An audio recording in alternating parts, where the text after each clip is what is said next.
travel with me. Hey fellow humans, Mina here. Welcome back to another Drive and Talk. This week is Halloween, so we're gonna have to do a spooky book review. Halloween's this Friday, it's the last week of spooky month, but I'm still gonna be reading spooky books because I'm in the mood for spooky books, and I haven't had much time to read this month, honestly, because we were in the Philippines and my mom was here. She just left yesterday at the time of recording this, which is sad, but it was a very lovely time with her visiting. But yeah, the book I'm going to talk about today is called The Exorcist House by Nick Roberts. And at the time I read this book, I actually read this book a few years ago. It was just the only book. But now it's actually a trilogy, and I just finished the trilogy this month. But we're only going to talk about the first one right now. I may talk about the other two later. But yeah, before we get into the blurb here, the book, here is the blurb. In the summer of 1994, psychologist Daniel Hill buys a rustic farmhouse nestled in the rolling hills of West Virginia. Along with his wife Nora and their teenage daughter Alice, the family uproots their lives in Ohio and moves south. At first, they are seduced by the natural beauty of the farm and enjoy the bonding experience of fixing an old house. But that all changes when they discover a hidden room in the basement with a well, boarded shut with adorned with crucifixes. Local legend about the previous owner's predilection for performing exorcisms comes to life. But by then, all hell is broken loose. So yeah, mild spoilers if you want to read this book, which I highly recommend, by the way.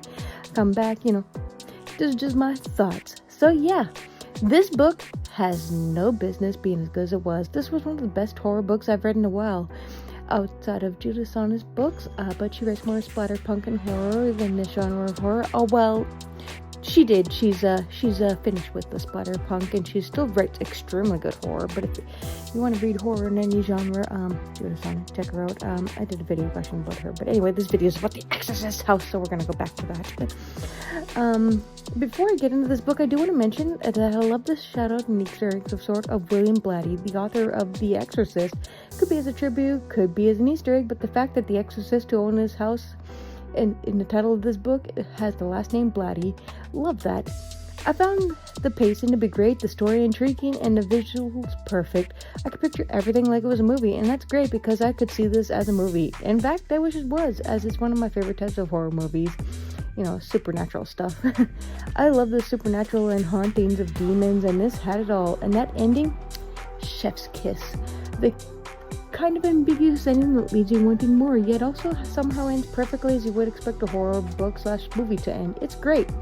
I wouldn't say I like the head jumping, however. That's not to say it wasn't done well.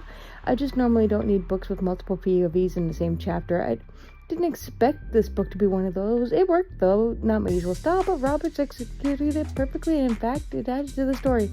Besides that, there's only one minor thing that irked me of sorts. This could be a plot issue, or it could just be me nitpicking, which it most definitely am, since I really enjoyed this book. Why did the Hill family move into the home if they planned on selling it? Like, it was stated that they were going to flip it, but they didn't. They kind of already did that before they even moved in. They had contractors working to fix up the house, and when it was finished, they moved in. I get the family needed to be there for the story to take place, but it was already fixed up and ready to sell. Unless I don't feel I understand house flipping, that could also be the case. But aside from that, everything was excellent. I can't sell this book enough. All in all, if you love horror and even Blatty's The Exorcist, which I also did a review on at one point, this is an excellent read, and I highly recommend it. And now that the second and the third book are out, I'll just give a quick my thoughts. The second book, just as excellent as this one. Loved it. Great.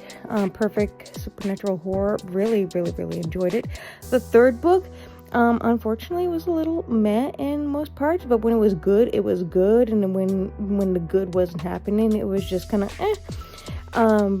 so it was kind of a letdown at the end of a trilogy. However, the way it ended, it did leave kind of like the way horror does, kind of leaves an ambiguous opening of if it does good, we can make a sequel kind of deal. So I'm kind of hoping for that to redeem the whole trilogy, because it was such a good series.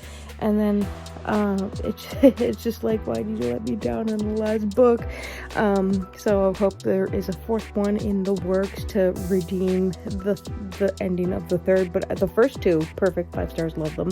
Third is kind of like a 3.5, because when it was good, it was good. But yeah, how about you guys, my fellow humans? Do you read spooky books for a spooky month? Or do you just avoid them in general? Or do you like them all year round? Let me know in the comments down below. I'd love to hear from you. Anywho, that's all I gotta say for now. If you want to keep hearing more about stuff, be sure to follow me on all my favorite socials. Links below, including my travel channel, Drive with Mina. Stay safe and take care. Bye!